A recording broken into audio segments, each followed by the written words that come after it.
안녕하세요. 시간을 세월을 아끼라고 하셔서 딱 40분 지금 타이머 맞춰놓고 시작합니다. 반갑습니다. 젊은 형제자매님들 앞에서 이렇게 서게 돼서 감회가 새롭네요. 청년들을 위한 WMC 집회에 제가 초청을 받은 것은 제가 영성이 있어서도 또 선교를 잘해서도 아닙니다. 그냥 선교지를 방문하는 학생들과 청년들을 잘 먹이고 잘 재워서입니다. 이 캄보디아라는 곳이 좀 특이해요. 한 번도 안 온 사람은 있어도 한 번만 오는 사람은 없어요. 참 특이하죠. 그래서 아마 여기 참석하신 형제 자매님들도 방문하실 기회가 있으리라 생각합니다. 저는 1986년에 구원받고 관악교회에서 신앙생활을 시작했습니다. 성남 송림고등학교 교사로 취직되어서 그 교사로 발령받아 간 이후에 송남 수정교회로 청거를 받아서 신앙생활을 하게 됐습니다. 여기 이제 송기서 형제님도 오셨지만 형제님 밑에서 배울 수 있었습니다. 이제 신앙생활하면서 안주하는 지체들의 모습을 보면서 제가 위기감을 느꼈습니다. 나도 안주하면 저렇게 될 수 있겠다. 왜냐면 만나서 교제하면 무슨 아파트를 어떻게 장만한다 이런 얘기만 하더라고요. 그래서 처음에 신앙생활 같이 했던 그런 지체들이 그렇게 반응하니까 나도 저렇게 살면 저런 생각을 하겠다는 생각을 했습니다. 그리고 물론 안주할 수 있는 상황이었어요. 교회에서 일꾼이었죠. 강단에 올라서 설교도 하고 있었고 사회적으로도 학교에서 인정을 받고 있었습니다. 이사장, 학교장 그런 훈화 같은 거 제가 다 담당했고 교지 담당했고요. 학교 신문 발간 다 담당을 했었습니다. 그리고 이제 저희 집이 전세를 살았는데 집주인이 빚을 내서 사업을 무리하게 확장하는 바람에 도산을 당했습니다. 그래서 집이 경매에 들어가게 됩니다. 은행이 1순위였고요. 저희가 2순위여서 전세금을 날릴 수가 없잖아요. 그래서 부득이하게 제가 경매에 입찰하게 됩니다. 3년 고생 끝에 그게 빨리 안 끝나더라고요. 낙찰될 것 같아도 금방 또 이렇게 지연되고 가면서 3년 고생 끝에 낙찰을 받아서 그 집을 인수하게 됩니다. 집도 있겠다. 얼마든지 알 수 있는 상황이 된 것이죠. 그런데 내 삶 속에서 아까 말씀드렸듯이 어떤 계기가 필요하다는 생각을 하게 됐습니다. 그런 고민들을 해나가는데 주님께서 주신 말씀이 마태복음 9장의 말씀입니다.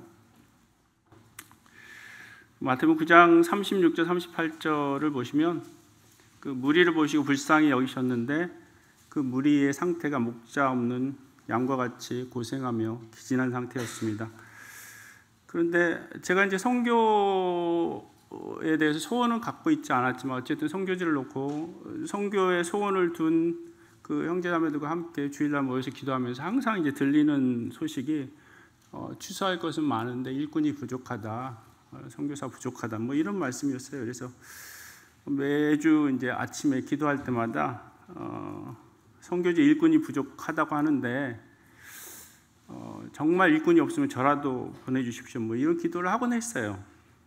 또 몽골에서 예수님 전하면 그거 먹는 거냐고 이렇게 말한다는 소식도 듣게 되고 또 복음을 한 번도 듣지 못한 영혼들이 그렇게 많은 사실을 이제 보게 됐습니다. 그래서 이제 그렇게 일꾼 없으면 저라도 보내주세요. 이런 이제 기도를 하곤 했습니다. 근데 주님께서 이 말씀을 통해서 주님께서는 내가 목자 없는 양과 같은 무리들을 불쌍히 여긴다. 네 경우에는 목자 없는 양과 같은 무리들은 복음을 한 번도 들어보지 못한 영혼들이지 않니? 그들에 대한 불쌍히 여기는 마음을 이미 너에게 주었다라고 말씀하셨습니다. 그리고 이제 마태복음 10장 1절 화면 보이시죠? 예수께서 그의 12 제자를 부르사 이제 부르신다라는 말에 제 마음에 마음에 딱 와닿았어요. 주님 마치 이렇게 말씀하시는 것 같았습니다. 그때 당시 내가 12제자를 부르는 것처럼 이제 내가 너를 부른다라고 말씀하시는 것 같았어요. 그때부터 제가 주님 앞에서 많은 변명을 했습니다. 어떤 변명을 했냐면 제가 할 수 있는 게 아무것도 없는데 뭘 하라는 말입니까? 근데 이제 주님께서 그런 변명들에 대한 답변을 이 말씀을 통해서 하세요. 1장 보면은 그때 12제자들에게 더러운 귀신을 쫓아내고 모든 병과 모든 악한 것을 고치는 권능을 주었듯이 내가 너를 불렀으면 왜 그 일을 행할 능력도 주지 않겠느냐라고 주님이 도전하셨습니다. 그리고 이제 제가 계속 변명을 해댔다고 그랬잖아요. 제가 선교 가기 위해서 직장 그만두면 그러면 가족도 생계는 누가 책임지냐라고 먹고 사는 문제에 대해서 주님께 말씀드렸습니다. 그래서 주님이 마태복음 10장 9절로 10절 말씀에 그 일꾼이 자기의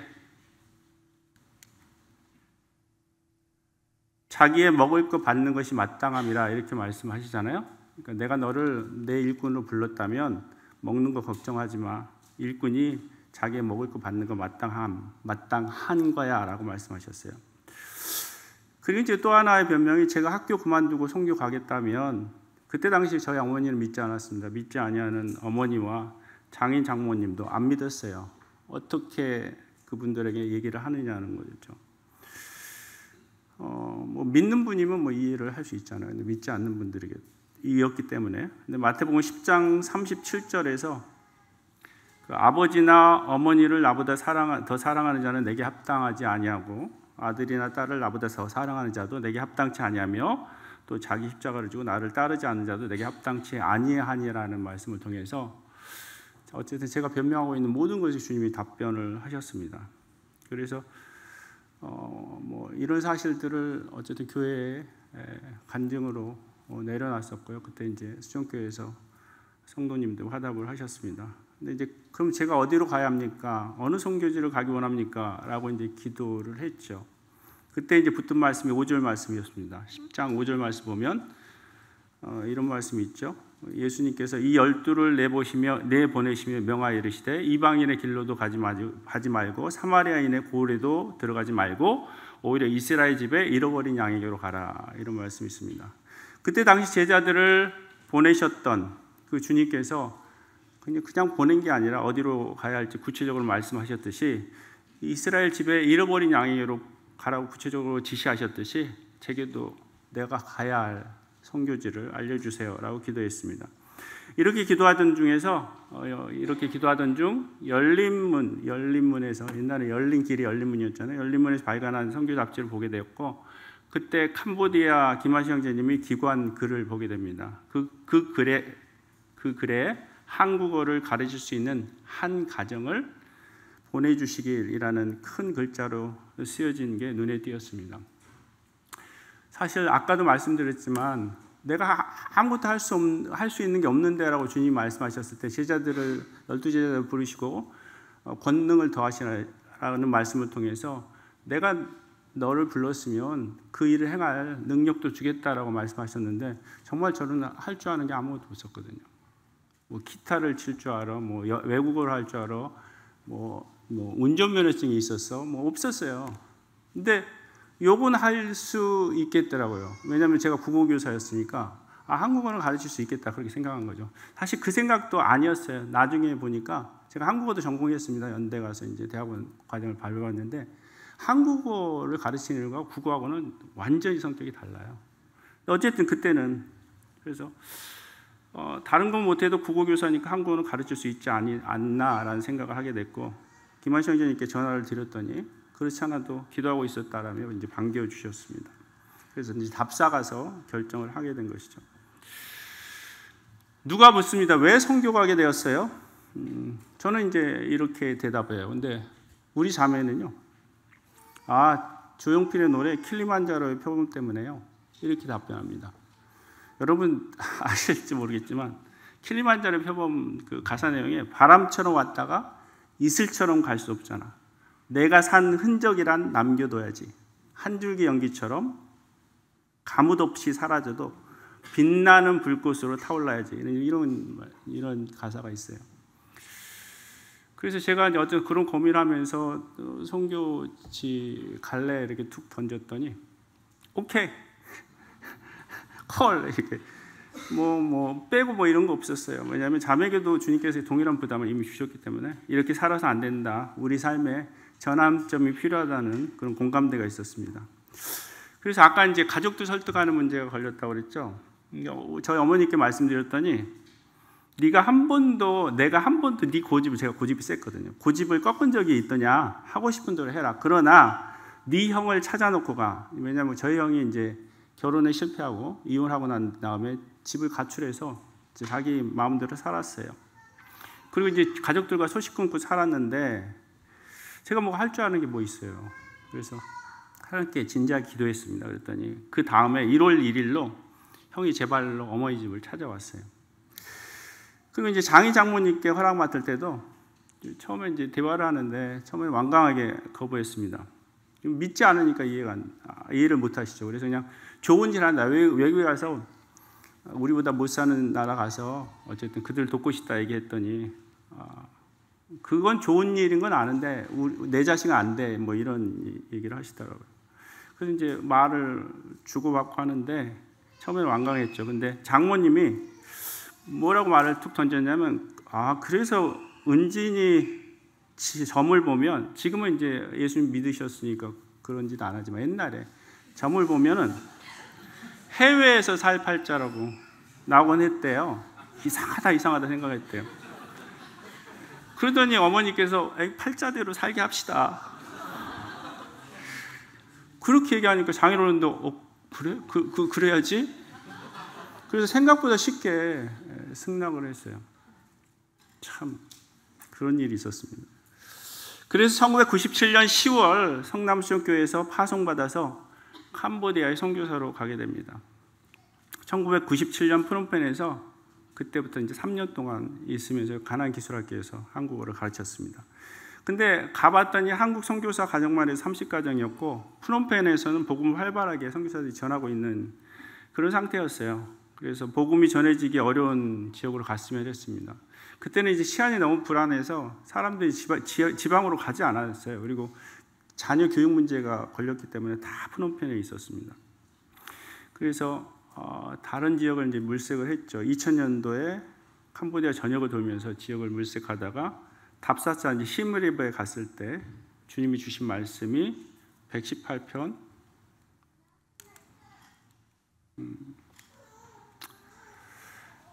22절로 26절 말씀이에요. 건축자가 버린 돌이 진모퉁이의 머릿돌이 되었나니 이는 여호와께서 행하신 것이 우리 눈에 귀한 바로다. 여기 보면 이제 건축자가 버린 돌이라는 표현이 있는데 물론 이건 예수님과 관계된 말씀입니다. 근데 제가 이 말씀을 아침에 묵상할 때 그 건축자의 버린 돌은 곧 시므리업 같다는 생각을 했어요. 왜냐하면 캄보디아 지역에서 그 복음을 가장 전하기 힘든 지역이 시므리브예요. 시므리브에는 앙코르와트라는 우상 단지가 있잖아요. 불교가 아주 강한 곳입니다. 그래서 그 현지인 사역자들도 전도자들도 여기를 오길 꺼려하는 그런 곳이었어요. 그건 마치 비유코 때 건축자가 버린 돌과 같았죠.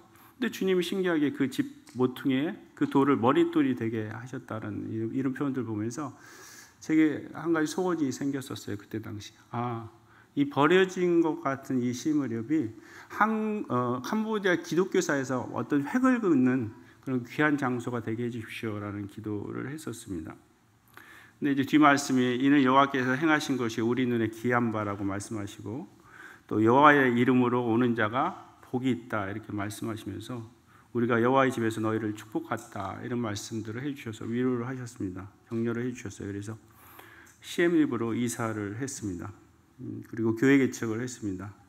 서멀 형제하고 여기 보이는 이 형제 가정이 서멀 형제 가정입니다. 15년 동역을 했습니다. 시엠립에서만 지금도 뭐 계속 교제권 가운데 있으니까 뭐 횟수를 따지면 28년 교제를 한 거죠. 그래서 지금은 뭐 하며 하고 알아듣는 사이예요. 마음이 통하는 사이입니다. 그래서 주님께서 어쨌든 제 삶 가운데 제 선교 삶 가운데 가장 큰 축복, 가장 큰 은혜를 꼽으라면 저는 좋은 형제 만난 거라고 생각을 해요. 신실한 형제 만나서요. 같이 동역하고 있습니다. 이 일화가 있어요. 전주 기린노교에서 그 주일학교 교사 강습을 왔었거든요. 근데 어머니가 위독하다는 소식을 듣고도 가질 못했어요. 왜냐하면 그 행사가 끝나야 되니까 못 가고 있었는데, 이제 행사 마지막 날 형제님이 쉬어라고 이제 한 사람 한 사람씩 시키는데, 성모 형제가 마이크를 잡고 그런 얘기를 해요. 조영재 너무 고맙다. 분명히 어머니가 위태하다는 거 알면서도 안 가고 자리를 지켜준 데 대해서 너무 고맙다, 이런 표현을 하는데 제가 울먹였습니다. 너무 제 마음을 알아준 데 대해서 참 감격이 있었습니다. 자, 여기 보시면 그 타일이 있는데 예배당 타일이 다 올라왔죠. 이게 이제 코비드가 캄보디아에 심각하기 바로 직전 사건이에요. 되게 큰 공사를 했어요. 다 어쨌든 깨고 걷어내고 다시 이제 작업을 했습니다. 예배당뿐만 아니라 이렇게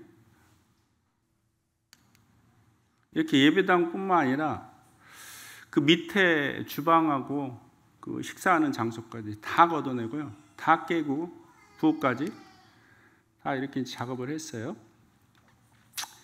근데 워낙 서머 형제가 이제 꼼꼼하니까, 흰옷 입은 형제예요. 서머 형제가 꼼꼼하니까 뭐 솔선수범해서 그 일들 다 했으니까. 그리고 이제 시무리브 교회의 형제자매들은 일당백입니다. 자매들이 특별히 일 잘해요. 저는 저리 가랍니다. 저는 일 못하는데 자매들이 참 노가다 잘합니다. 그래서 뭐 이것들을 하면서 밤낮 했습니다. 그래서 이렇게 새롭게 단장을 다 해놨어요. 예배당까지. 근데 이제 저도 그냥 있을 수 없어서 이제 도우러 갔었거든요.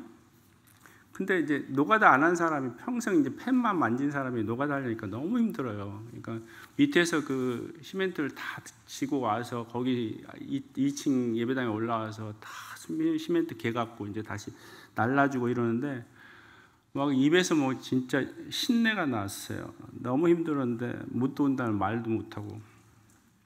그래서 이제 내일도 와야 되나 하는 생각하니까 그냥 앞이 깜깜해요. 뭐 어떡하냐, 안 온다는 소리도 못하고. 그래서 어쨌든 집에 갔습니다. 근데 바로 다음날 다행히 소니금 지역에 코로나 락다운이 걸렸어요. 2주간 못 가게 됐거든요. 그리고 이제 락다운이 풀렸어요. 그래서 이제 가야지 했는데, 시엠리 지역에 또 락다운이 2주 걸렸습니다. 한 달간 그래 버리니까 공사가 다 끝났어요. 그래서 제가 피할 길이다 라는 생각을 했죠. 자, 2015년에 10월에 저희가 손익군 교회를 개척하게 됩니다. 이거는 이제 시무력 교회의 그 주일학교 하는 장면이거든요. 그리고 이제 시무력 교회는 이제 그 축구부가 4팀이나 있어요. 여성부, 그다음에 청년 1, 2부, 유년부까지 해서 4팀이 있는데 잘합니다. 그래서 대항전에서 항상 1등하고 그래요. 워낙 이제 축구들을 좋아하니까. 그리고 뭐 이렇게 이제 크리스마스 행사로 가장 큰 행사인데 한 200명 꽉 차요. 뭐 어쨌든 선물 교환하고 이런 이제 공연해서 하면 사람들이 꽉 차게 옵니다. 근데 신기한 건 그 다음 주에 한 명도 안 와요. 그래서 이렇게 이제 뭐 음식도 아주 풍성하게 해서, 그래서 우리 형제자매들 참 그런 거 보면 대견한데, 왜 음식 막 준비하다가 자기 공연할 때 되잖아요. 공연할 때 되면 또 딱 2층에 손싸같이 지어가서 딱 공연하고 또 내려와서 식사 준비하고 뭐 이렇게 잘 해냅니다. 지금까지. 그리고 지금 이제 최근에 작년에 침례받은 인원이 9명이 주님 침례받게 해주셔서 최근에 가장 많은 침례식이 있었습니다. 근데 이제 이분이 그 рат다니 자매라고 한국 형제하고 결혼해서 부산 연제교회에 있다가 그 황규성 선생님 지금 개척한 금정교회, 왜냐하면 황규성 선생님이 중매를 놨거든요. 그래서 거기 이제 가게 되는데, 이분이 어쨌든 캄보디아 가정치고는 되게 그 부녀 간의 관계가 남달랐어요. 그런 가정을 본 적이 없어요, 사실. 근데 이 집은 좀 독특했어요. 근데 이제 그 딸이 이제 교회 나와서 구원받고 나서 이분도 나왔어요, 교회를 처음에. 근데 이제 침례식을 소니꾼교회하고 시무리교회하고 연합으로 했는데 이제 저희도 이제 침례받을 대상자를 데리고 이제 갔습니다. 근데 이제 침례하기 전에 질문들을 해요. 질의응답을 쭉쭉 던지는데 침례 대상자한테. 근데 이분이 엉뚱한 대답을 하더라고요. 그래서 이거 아니다라는 생각이 들어서 제가 이제 캔슬을 시켜버렸어요. 그냥 퇴짜를 놔버렸죠. 그랬더니 마음의 상처를 받아갖고 그다음 교회를 안 나왔거든요. 근데 이제 까입에 가서 한참 지났죠. 까입에 가서 이제 제가 개척하러 까입에 가서 놓고 이분을 위해서 기도하면서 주님이 어쨌든 부담을 주셨어요. 그래서 시무리에 갈 기회가 있어서 가서 신방을 갔습니다. 그때 마침 이제 김병환 형제님 오셔서 같이 모시고 갔었는데, 그래서 제가 그때 얘기를 했어요. 그때 제가 이렇게 퇴짜 나서 서운하시냐고 했더니 눈물을 글썽이면서 막 그러시는 거예요. 그래서 죄송하다고. 네. 근데 다시 교회를 나오시겠냐고. 나오면 내가 하나 약속을 하겠다고. 이제부터 주일날 빠지지 않고 계속 나오시면 제가 약속 하나 하겠다고 했더니 뭐냐고. 그래서 딸 보고 싶죠, 한국에. 제가 딸 보러 한국을 모시고 가겠다고 그랬어요. 그랬더니 이제 좋아하고 그다음부터 진짜 잘 나오셨어요. 그래서 이제 저도 그 약속을 지키느라고 어쨌든 한국을 모시고 그러니까 이 아버님도 그렇고 어머님도 그렇고 두 부부를 모시고 이제 왔습니다, 한국에. 근데 이제 금정교회에서 잘 환대를 해줬고요. 또 황규석 교수님이 하루에 뭐 4시간씩 막 복음을 전하셨다고 해요. 그래서 결국은 깨닫게 됐어요. 이제 제가 이제 캄보디아로 복귀할 때 제가 마중 나갔었는데 아주 직선적인 질문들 던져보니까 화통함이 있어요. 복음을 깨달았구나라는 게 명확해졌더라고요. 근데 사실 아버지를 좀 관심이 있었는데 어머니는 아예 아니었거든요. 근데 어머니도 마음을 열고 주님 영접하는 모습을 볼 수 있어서 참 감사가 됐었습니다. 자, 코로나를 겪으면서 제가 주님 오실 날이 더 임박했는데 제가 주님 위해서 뭘 더 할 수 있을까를 생각하게 됐습니다. 다른 교회 개척을 하나 더 해보자 이런 생각을 하게 됐어요. 그러나 우리 가정을 대신할 일꾼이 있어야지. 제가 소니꿈에 살고 있었으니까, 그 사택에 살고 있었으니까 빠져나올 수 있었어요. 근데 이제 저문화 형제가 경제적으로 어렵다는 소리를 듣고 교제차 이제 시무리에 가서 만났는데, 저문화 형제가 교제하던 중에 저문화 형제 안에 있는 소원을 확인하게 됐습니다. 이제 30이 됐는데 진로에 대해서 고민하는 거예요. 내가 이렇게 살아서 되겠느냐 이런 생각들을 하고 있더라고요. 그래서 그러면 기도해봐라 해서 3개월 같이 기도했습니다. 뭐를 놓고요? 소니꿈 그 전심 사역을 놓고요. 그런데 그 12월 달에 2021년 12월 달에 주님께서 저문화 형제에게 말씀을 주셨어요. 그래서 전심으로 부르시게 됐습니다. 그리고 이제 2022년도 한 1년 동안은 저희가 이제 그 소니꿈에서 빠져나와 시무리에 방을 두고, 그리고 계속 왔다 갔다 하면서 저문화 형제와 1년간 교제하면서 인수인계를 하고, 저희는 소니꿈에서 이제 떠나서 지금 있는 까입 지역으로 오게 됐습니다. 까입 지역을, 이거는 이제 소니꿈 교회 전경이거든요. 유치원과 그 예배당 전경인데, 이거는 이따가 말씀드릴게요. 지금 시간 조절을 해야 되기 때문에. 이건 하고요. 여기 소개한 친구가 이제 저문환 형제예요. 이 형제도 똑똑한 형제입니다. 한동대 와서 4년 공부하고 한국에서 직장 생활 3년 하고 시무리 교회에서 사귀고 있었던 그 자매와 결혼하기 위해서 철수를 했어요. 그래서 가정을 이루고 시무리 교회에서 잘 섬겼습니다. 여기 보는 빨간 제가 원통이 쳐놨죠. 그 원 안에 있는 형제가 지금 소니꿈 교회에서 전심하고 있는 저문환 형제입니다. 그런데 잘 컸어요. 어쨌든 한국에 와서 또 덕스러운 행동을 많이 해서 성도님들 칭찬하시고 그랬거든요. 그래서 이제 그 형제가 이제 말씀 받고 소니꿈 교회로 오게 됐습니다. 자, 이거는 이제 그때 형제가 파송받은 시엠리 교회에서 파송을 받아서 소니꿈 교회로 오게 됐어요. 사실은 이 형제는 서머 형제가 마음 두고 같이 동역할 형제, 같은 사역을 할 형제로 생각하고 있었는데 근데 본의 아니게 어쨌든 저쪽으로 가는 바람에 제가 약간 마음에 미안함이 있었어요. 근데 지금은 이제 손익군 교회에서 잘 적응하면서 사역하고 있습니다. 사실 이 가정이 자매만 해도 그 학교에서 너무 일을 잘하니까 600불을 받고 있었다고 그래요. 그리고 저희가 뭐 전심으로 부르심 받은 다음에 얼마를 페이하겠다 그런 일체 얘기 없었거든요. 그냥 믿음으로 와라 그랬는데 와서 그냥 했는데 주님이 그걸 포기하고 학교에서 막 붙잡죠. 그만두지 말라고. 근데 어쨌든 포기하고 자매가 포기하고 형제도 어쨌든 결단하고 왔는데 주님이 그 600불에 해당하는 것들 지금 다 채워주고 계셔서 감사가 됩니다. 이렇게 이제 뭐 사역을 하고 있고요. 학생들 데리고 뭐 컴퓨터도 가르치고 그리고 이번에 저희도 한 4명 침례를 받았습니다. 자, 조동현 선교사가 가입직으로 파송식을 2022년 12월 달에 받아서요. 그리고 이제 가입에서 이제는 아까는 이제 CM립에서 파송에서 정문아 형제는 가입으로 왔고 저는 가입에서 또 파송식을 받아서 이제 소니금에서 파송식을 받아서 이제 가입 쪽으로 가게 됐습니다. 그래서 소니금 교회에서 저를 위해서 이제 파송식을 하는 장면입니다.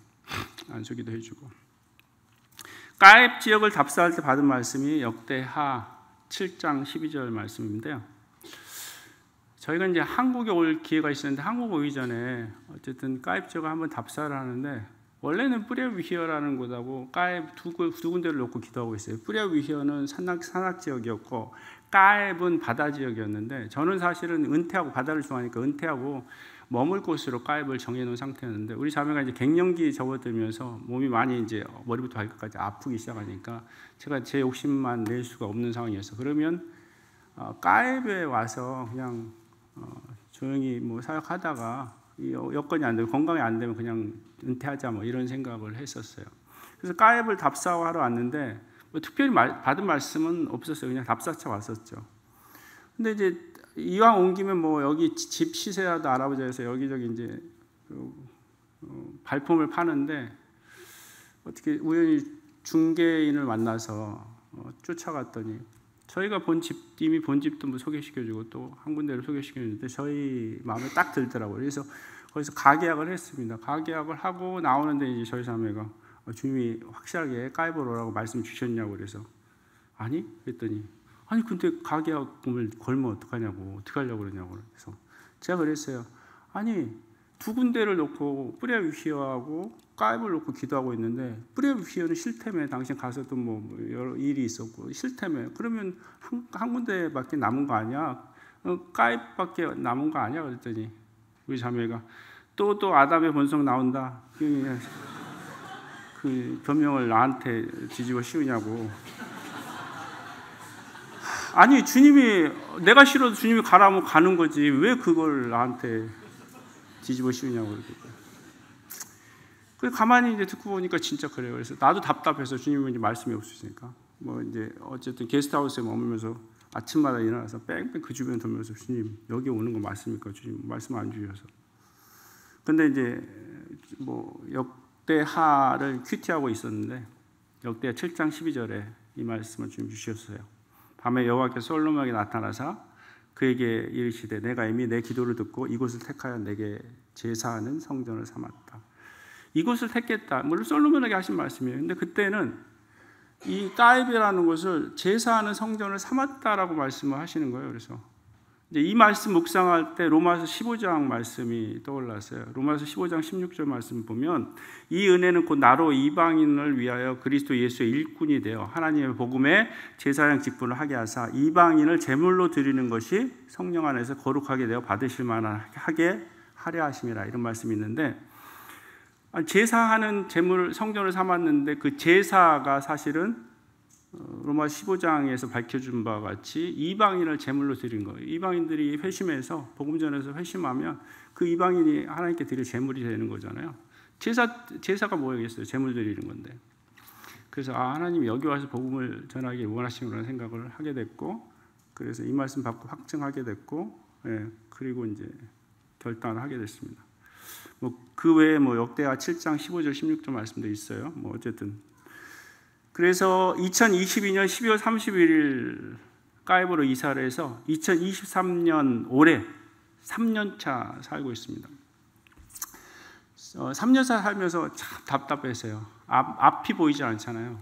옛날에는 그래도 서머진 형제나 제임스 형제, 전문화 형제하고 같이 동역을 했는데 이제는 저 혼자 이제 나왔잖아요. 저 혼자 떨어진 상태였고 현지인 동역자 없이 사역하려니까 너무너무 힘들어요. 그리고 되어지는 건 아무것도 없고.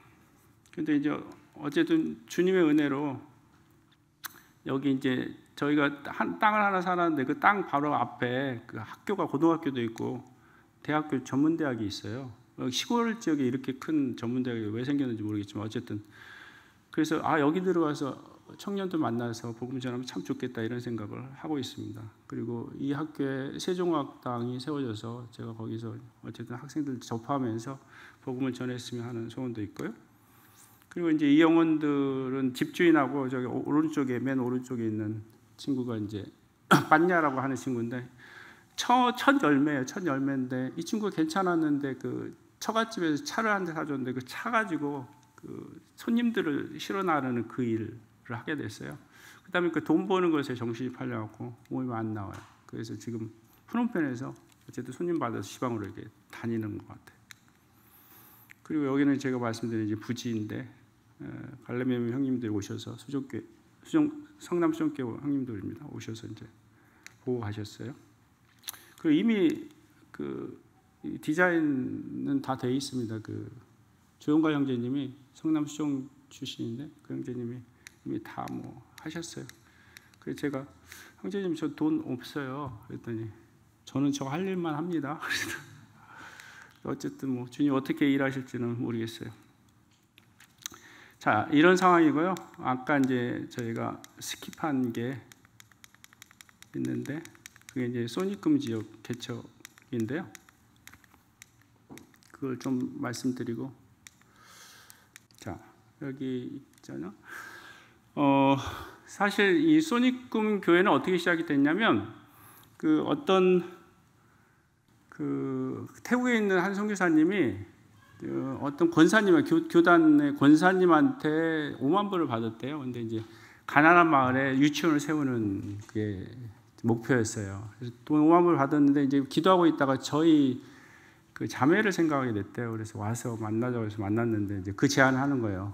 옆에서 듣고 있다가 유치원이 저기 세워지면 그러면 거기서 교회 사역을 하면 어떻겠나 그런 생각이 들었고요.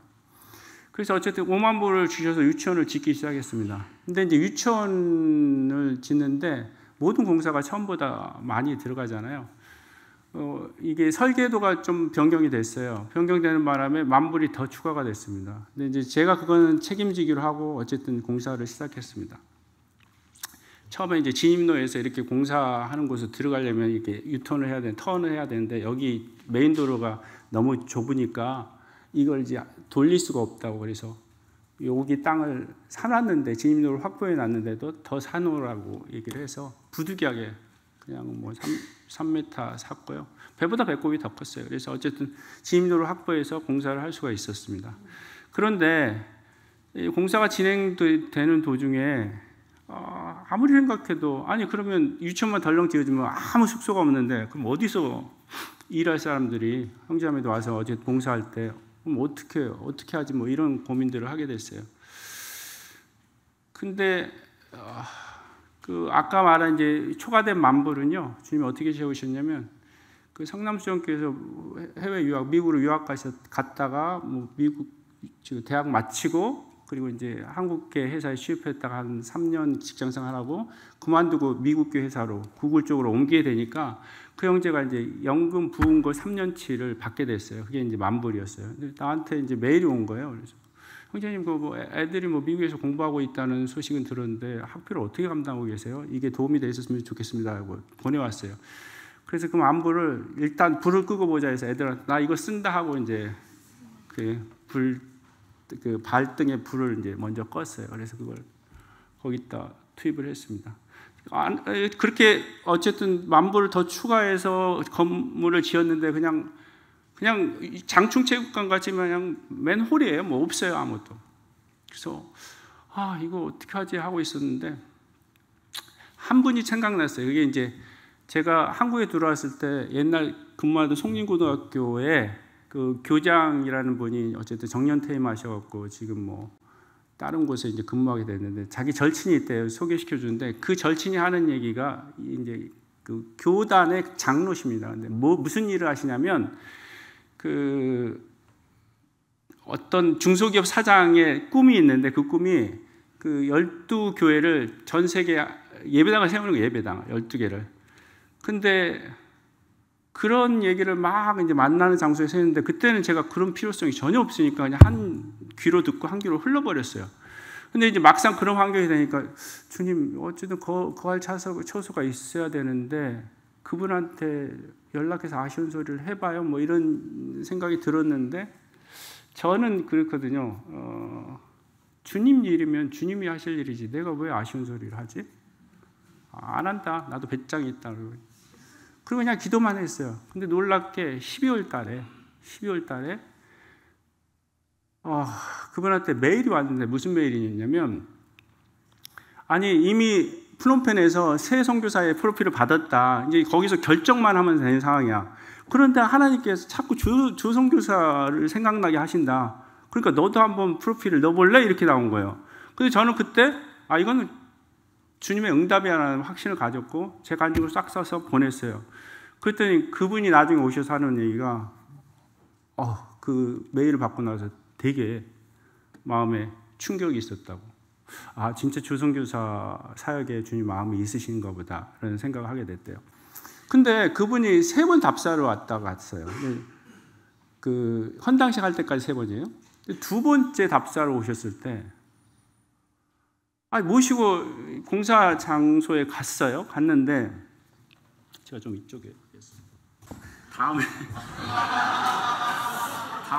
세월을 아껴야 합니다. 다음 2강에 하나님이 하신 역사 중에 제가 왜 지금 하게 되냐면 하나님이 하신 역사를 말하기 위해서는 시간이 필요한데 도저히 안 되겠더라고요. 그래서 제 구원 간증도 할까 하다가 다 생략하고 어쨌든 그냥 한 거거든요. 여기까지 하겠습니다. 다음을 기대하세요.